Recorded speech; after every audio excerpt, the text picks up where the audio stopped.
Excellent. You good? You can hear me, Teena? Yeah, you can hear me, Alison? Yeah. Yeah. Okay. So I have started. We've got one in. Vicky, can you hear us?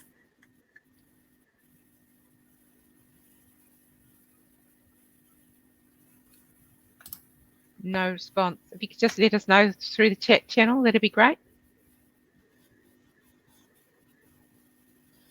Yeah, that'd be cool, because I think that your microphones and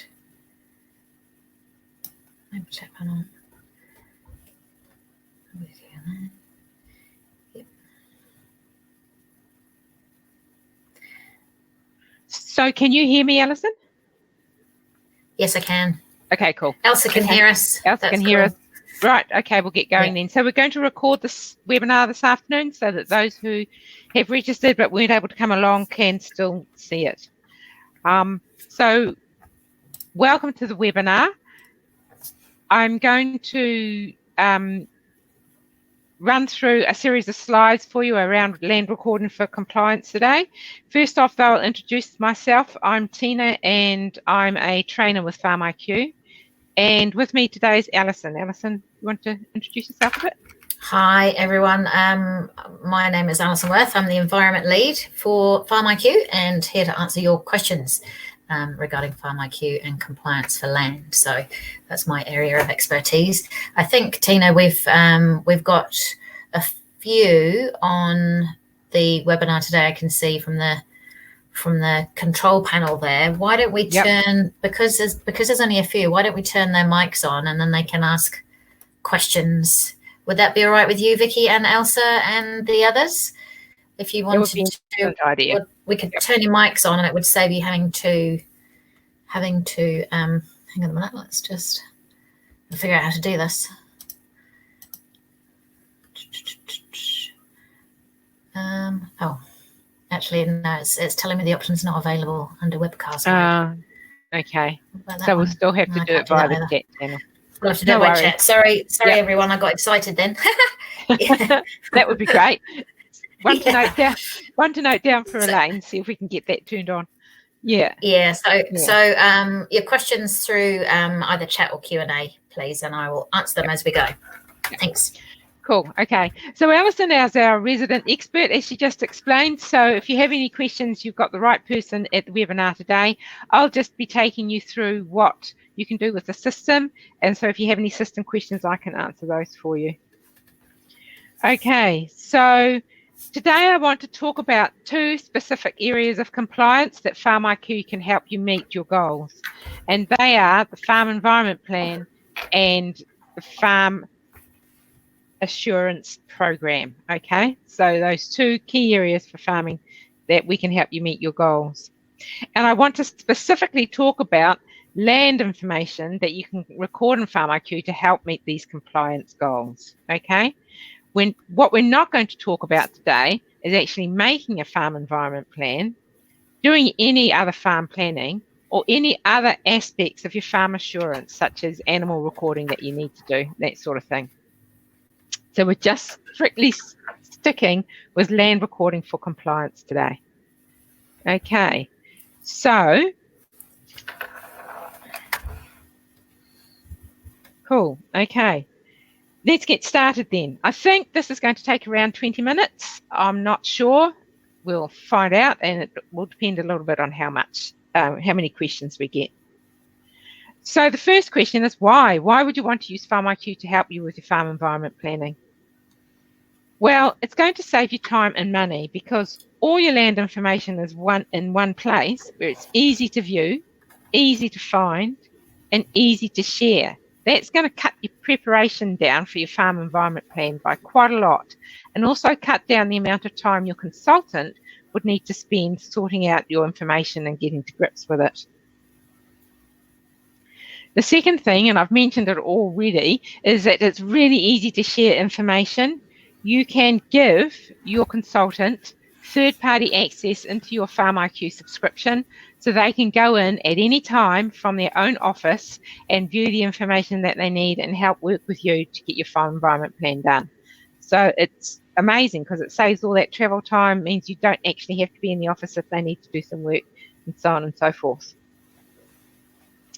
The third reason is there's lots of multiple issues that recording information in FarmIQ helps you with. So not only are you building up a good history and record for your environment plan, but you're also building up the same history and record for your farm assurance.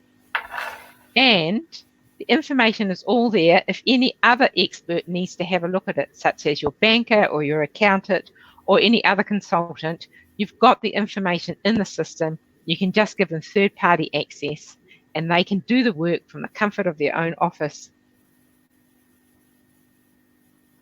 The FarmIQ records will add value to your business. So if, for instance, you decide you want to sell your farm, if you own the farm that you're working on, then this build-up of history and all the other records that go along with FarmIQ will add value because it gives you extra information that you can include as part of the sale. It's a bit like acquiring goodwill in a town-based business where your customer list is of huge value to the person that's buying your property, buying your business. So in the country, or the farm equivalent of that, is actually building up this historical record on your farm that you can use to add value to your sale. I'm going to jump in there too, Teena, and say there have been lots of examples where in regions where farm environment plans are being mandated and farms have been changing hands, and the previous owners have not been able to provide or not provided any history on fertilizer applications. And then the new owners have gotten caught up in all the bureaucracy and regulations of providing that information to their council because they just don't know it because they're new to the farm. So, yeah, that's a good example. Yeah, that's an excellent example. And one of our handouts, the one on helping you create a farm environment plan, there are some case histories in that handout of people who found that acquiring this information has been really useful. The most important reason, though, is that you can sleep easy. And I have heard so many stories from farmers who have been able to meet their assurance audits without any stress because they have been keeping their records in FarmIQ. And they ring up and they tell the support team, and I've worked on the support desk and had these conversations with farmers about just how darn great it was not to be worrying or be up till 4 o'clock in the morning before the audit because you knew all the information was there in FarmIQ. So the most important reason, sleep easy. And the same reasons go for your farm assurance program, okay? So gathering all that history is going to save you time and money for that as well. Okay, so next thing. Just moving on to the next slide here. So how can you meet your requirements? There's three key things that for the farm environment plan you want to be looking at. The key information that they're interested in the farm environment plan is water quality, biodiversity, and greenhouse gas emissions. Now, greenhouse gas emission measures and all that kind of stuff are still being sorted out, but they'll be coming anytime soon to our places. However, at the moment, what we can do in FarmIQ is help you record biodiversity and all the measurements you need to know about your water quality. Your hang on, Teena. Yep. With respect to your GHG emissions and GHG accounting. Yep. You can, as long as you're keeping your stock rec up to date, that's a really good start. So yeah, stock rec and fertilizer applications and so forth, what you're doing and where. So stuff that you would be recording anyway will contribute to your GHG regs.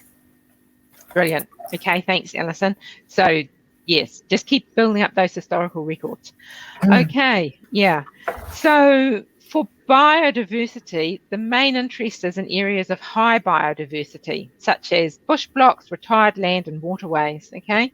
So you can use our mapping tools for this, and I'll show you an example on the screen shortly, where you can show, obviously, the farm map by default shows you the location of all your fencing, but you can also change the land use of paddocks to show you what this piece of land is used for, and then that can show up on the farm map. What was that thing for? That was me, sorry. Okay, that's fine. That's all right, cool. Okay,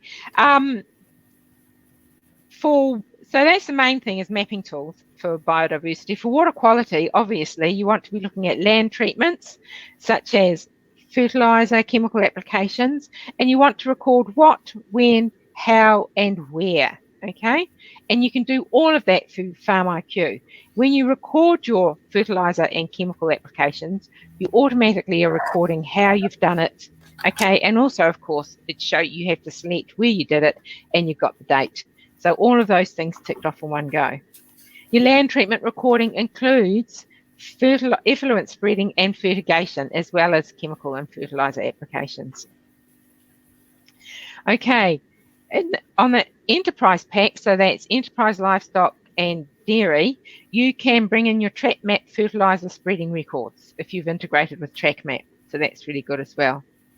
You also need to be able to show cropping, okay, what you planted, when, where, and the method that you used. You also want to think about pasture renovation, so consider that to be a cropping activity as well. And also for the plan, you need to record all your crop management activities, such as any pre-work you might have done on the paddock, side dressing, crop weeding, all that kind of stuff. Okay. So spraying off is included in that. Yeah, it's pre-work. So it's not just cultivation, it's anything. Okay. Now the great thing about that is if you did several activities at once, you can select the paddocks on the map and then use the record another activity, and I'll show you that in just a tick. The final thing is some of that stuff, the pre-work stuff, like cultivation and weeding, we don't have a specific activity for, but you can use the general activity, so general land activity, to record your other land activities. So let's just have a quick look at some of those examples. So the first thing that I've got on the screen here is how you can use your paddock information to show the type of land you've got. So if you have a look at here, if you change your land type from productive to riparian, planting, woodlot, swamp, stream, or whatever, then it will show up on the map as being that other kind of land type. Okay, so that's a really easy way of doing it. I've got a question for you, Teena. I'm pretty sure that swamp is the same as wetland, or is there swamp and wetland? Oh, sorry, did I say wetland? No. Yeah, I'm just looking at them. No, I think, no, that there is only, the swamp is wetland, yeah. Swamp is wetland, so where you will have to identify where your wetlands are for your biodiversity regs, use swamp in that drop-down list. Right.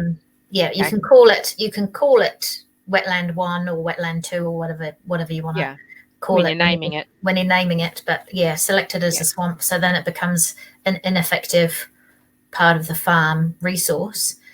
And also this, just kind of going back to the beginning as well, Teena, this is a really, going in through the map and selecting your paddocks is the super fastest way to get this sort of recording done.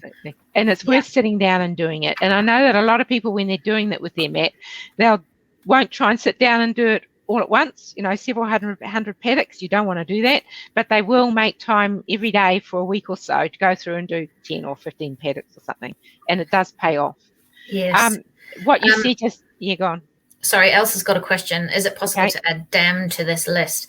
Elsa, you would just literally Dam is on the list. Dam is on the list. Oh, dam is on the list. There you go. Dam is on the list. Yes, it is. If you wanted to include any other feature that's not in that list, you would just set yourself up a feature group. So if you've got sediment traps, then you could create a feature group in your map called sediment traps, and then they could be 1, 2, blogs bottom, whatever you want to name them. Yeah.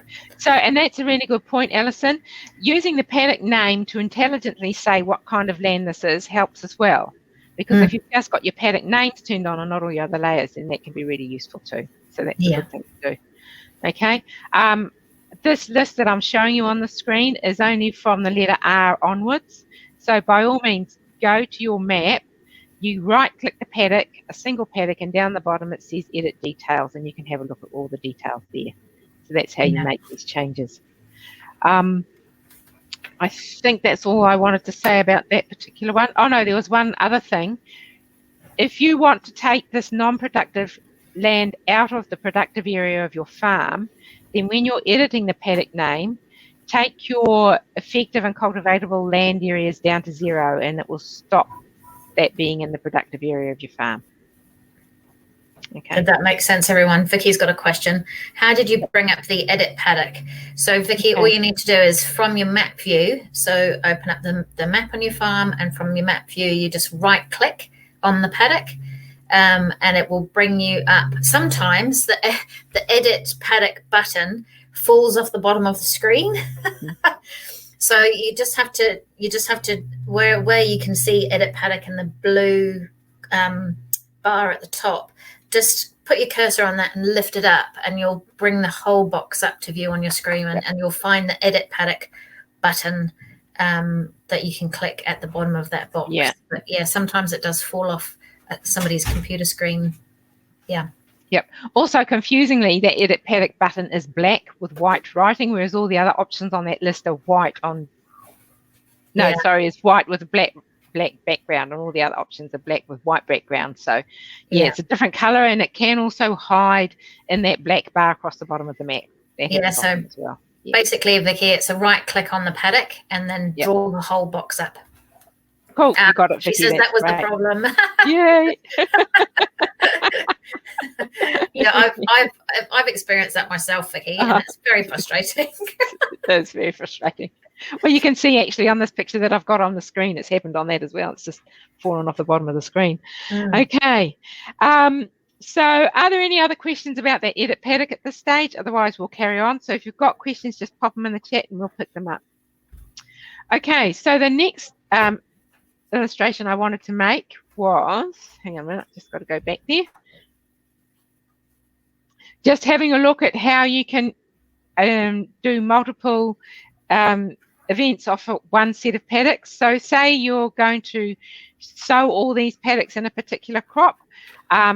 You can select all the paddocks on the map, as I've done, right click on one of them, and then you get that whole list, right? And if I hadn't chopped it off at the bottom, but the edit paddock would be right down the bottom here in this area down there. Okay, then you choose your event, just one event at a time. Fill in the details of that event, so show what fertilizer you've spread, and then once you've clicked save at the end of that, you end up with this screen here. Okay, and this is a really important shortcut in FarmIQ. It shows you that fertilizer application has been saved in this case, and then it gives you the option to record another activity using the same paddocks. This is a new feature, isn't it, Teena? No, this has been here forever. Okay, and people don't know it's there, right? It is such a cool feature. It's the same for animals. You can do another activity using the same stock. In this case, we're using the same paddocks, okay? So you can click that down, and what happens is if you've got 2 or 3 applications or events to record against these paddocks, every time you come back to this green tick screen, it'll start building up a little diary of the events on the screen. So you can see which ones you've already recorded and which ones you haven't. Okay, so this is a really cool shortcut. If, say, you've sown maize and then you've done a side application of nitrogen at the same time, you record the planting activity and then come back in and record the fertilizer application. Okay, is that clear? Let me know if it's not. Okay, it will take you a little while to work through the screen, but remember this. And if you don't remember, come back and have a look at the video. Okay, moving on from there, we're going to expand our horizons for the farm environment plan and just have a look at some extra stuff you can do, which might be considered to be best practice. So stuff that's really going to help you kind of around the edges. So with the farm environment plans, you can go further than just using your map. Okay, you can use features and feature groups on the map for visual recording and for visual planning. And I'll show you a example of that. It's not a particularly good example, but it's an example of that in a minute. So there's extra stuff around the map that you can do. You can also make farm plans. Okay, so you can make farm plans that are not around your animal health treatments or whatever, but are around what your aspirations and goals are. So you can sit down and think about what you want to achieve over the next 3 years, and then plan the activities that you want to do over the next 3 years in the plan. Sorry, Teena, it's important to make the distinction between a farm environment plan and a farm plan. Yeah. So a farm plan is not a farm environment plan. No. This is the farm plan that you can see in your tools and calculators. Every pack has access to it, and it allows you to sit down and at a high level or in great detail plan out your work for the next month or years. You can see a calendar of your planned activities. So this is not the environment plan that you're doing for the regional council that shows you how you're going to be meeting their requirements. It's what you want to do on farm, whether it's kind of like an environment plan or otherwise. A project management tool in FarmIQ. Yeah, it is. Yeah. And it ends up with a visual representation of the plan that looks an awful lot like a wall planner. Yeah, it's very cool tool. It is very cool. Yeah. Yeah. Okay, so you can do your farm plan as well. And then the last thing that you can do is you can record climate information, rainfall, soil moisture, and soil temperature. And you find these options on the land menu. All right, all packs have them, so you can all do this. Okay, Alison, you want to say something? Yep. Yeah, sorry, Vicky's got a quick question. Can we add chemical applications on the phone app? Oh, that's a really good question. I can't remember, but hang on a minute. In a few slides, there is a picture of the mobile app. It will probably tell us. I think you can. I think you can as well. Yeah, actually. I'm going to look it up on the phone. It's not great. I'll look it up on my phone. Okay, and you look it up on your phone, and I'll carry on. Okay, Alison's going to look that up. Pretty sure you can. Land activities is reasonably limited on the phone, but I think that's one of them. Okay. So just yes. Sorry. Yes, you can. Okay. Excellent. Thank you, Alison. That's great. Okay, so next slide. Here's an example of how you might use feature groups for planning out your riparian planting. So say I wanted to fence off all this area around my dams and do some riparian planting because it's good swampy land as well. Then I've drawn 3 little features on my map that I can bring up and show how I want to do that planting. This is really great because who's going to remember from one year to the next? I certainly wouldn't. So now you've got it all sorted out using your map features. And we've put them in you've mapped them in the years that you're going to do them. Is that right, Teena? That's correct. So that you can align those. You can align that planning with your farm plan. Yep. And then also when council come and say, okay, how are you going to mitigate nitrogen loss risk to that particular waterway, blah, blah, blah, you can say, well, look, I put it in my budget that in 2021, which is my pink area, I'm going to do this much riparian planting. And in your farm plan, it'll say what, your farm environment plan, it'll say what and how. Mm-hmm. And then the same for 2022 and the same for 2020. I haven't got my glasses and I can't see. Yeah, the first one was this year. Yep. Yeah. Last year. So best practice when you're planning to do stuff, whether it's fencing or riparian planting or pole planting or whatever, what have you for your FEP, is to name the feature and then put the year that you plan to do that or the season that you plan to do that, so that you can. It's really easy to bring up for an auditor or your council to see. Cool. Hope that makes sense. Yeah. Should do. Let us know if it hasn't. Okay. Vicky found it on the phone as well. Cool. Excellent. Okay. So just moving on to the next one then. Oh, what happened there? Skipped to the end. That was very odd. Sorry, folks. We've skipped right to the end, so I'll just zip back. Okay. Here we go. Right, so leaving the farm environment plan behind now, we'll have a look at the farm insurance program. Yeah, sorry, it's gone down my head. The farm insurance program. Yep. Hopeless. There's all these acronyms floating around. But one thing that's consistent, F stands for farm. I know. But P doesn't always stand for plan, and in this case, it stands for program. F stands for farm, everyone. That's what you need to remember. Yeah. Okay. So this one's a bit more tricky, okay? Because different processes may have a lot of different requirements, okay? Although regional councils will have different requirements for environment plan. But what I want to do is first I'm just focusing on land recording. And the second thing I did was I pulled up the New Zealand Farm Assurance Program requirements. So these are the standard national requirements. And the New Zealand Farm Assurance Program was developed by the Red Meat Profit Partnership project, and most processors in New Zealand are supporting this program. So your processor will have these minimum requirements included in their assurance requirements, but they may have extra ones as well. Okay, so all I've got here is like the minimum requirements that everybody will have. Please make sure you know what your own processor's requirements will be. Don't just rely on this slide. However, I'm sure you do know that already. Okay, so looking at land recording for your assurance program, and this is all around meat safety, obviously. You need to record your chemical and fertilizer applications and keep your agrochemical product inventory up to date. It's quite simple, right? It's like really very simple. So that is already covered if you're recording your farm environment plan information, obviously. Okay, so you've covered both of those. There's no inventory requirement for farm environment planning, but if you're buying stuff, bringing it in, recording batches and all that kind of stuff, you'll be building up that inventory anyway. So that's really good. So use those 3 features in FarmIQ. Yep. And you can record, you can keep your inventory up to date on your phone as well. So absolutely. I'll just show you there. Whoops.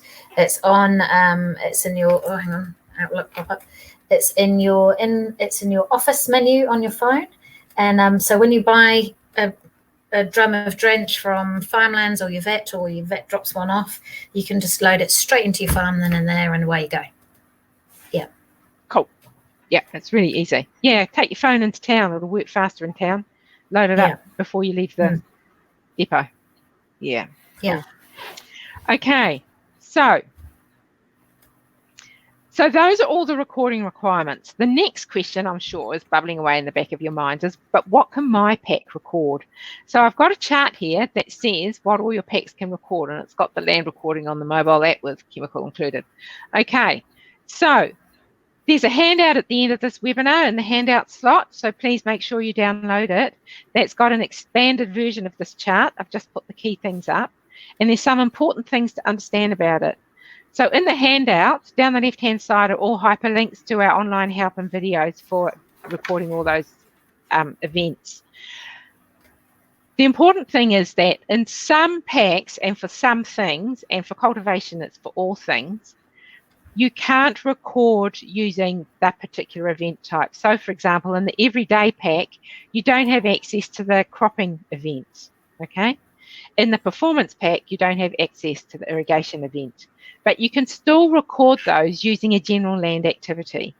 You select a category that further describes what kind of event it is, and then in the note box, you can just put in more information. Okay, so it's still well worthwhile recording that. Alison? Yeah, sorry, I was just going to say because even though it's not available in some packs, you can still record exactly what you do to those pieces of land. It's just a different door that you go through.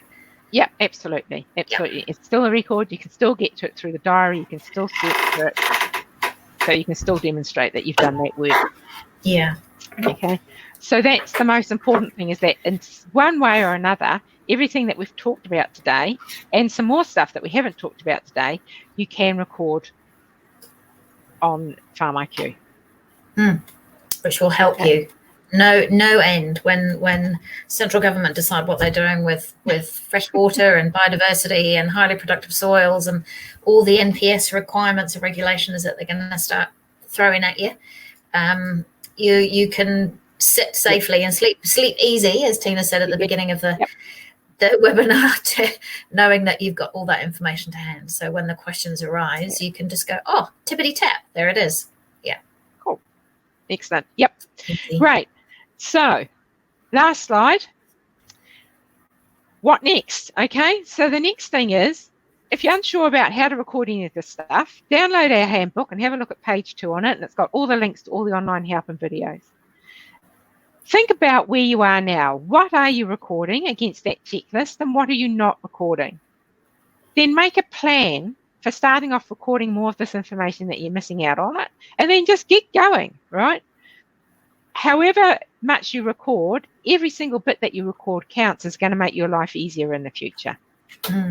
And to help you, we've also got a resource on the internet, and the link is also in that little resources guide, that helps you actually work through the process of recording new stuff in FarmIQ. Why do you want to do it? What do you have to do? How are you going to do it? How are you going to get your staff engaged if you've got staff, especially if your staff is the other half, okay? So it's all there ready for you to go. And that is the end of our session today. Do we have any more questions? Yeah, it is easy peasy. It does require a little bit of discipline in the beginning to build up the new habit, but that's about it. Yeah. No, I think it's all good. And it's, even if you just start off with something small, like Vicky, you said recording chemical applications through your phone, easy. Maybe you just start with that and you know, carry on with that and then get to grips with it and go from there. Oops. Yeah. And sorry, I'm sharing an office, and we have got a quick poll for you, which we're just going to run now. It's a yes or no answer, so if you wouldn't mind just clicking on that, that would be fantastic. And any questions, then please either call support if it's kind of like a how do I do this in FarmIQ question, or if you've got more kind of detailed questions around farm environment planning or farm assurance programming or compliance in general, then do feel free to reach out. My email is around somewhere and I'm pretty easy to get hold of, so more than happy to help. Cool. So thanks very much, everybody, for joining us this afternoon. Awesome. Yes, thank you. Great to see you, everyone. Actually, thanks for your questions. Yeah. Thanks, everyone. All right. Okay then, folks. We'll talk to you later. Bye.